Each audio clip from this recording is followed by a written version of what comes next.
tinutuhog na. Tinutuhog na natin to guys na sambong. Yan. Para mapatuyo na natin. Ayan, ayan tayo.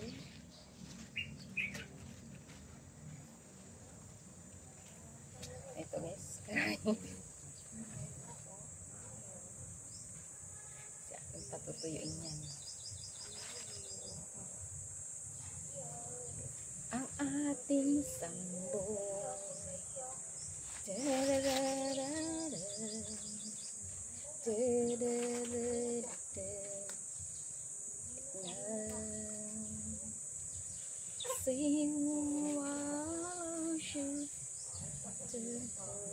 Good vibes lang guys. Umaga natin, huwag tayo magpaka-stress. Nakapagkape na ba kayo?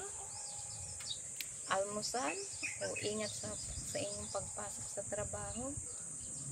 Ayan guys, tayo ay busy na naman tayo ngayong umaga. Ngayong Monday. Busy na naman ang inyong lula.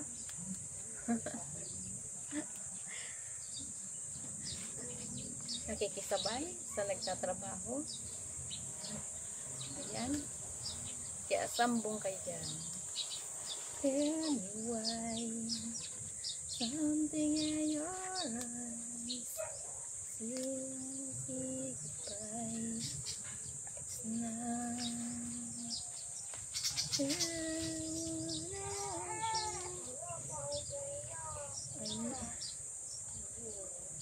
guys, thank you for watching. Bye bye na.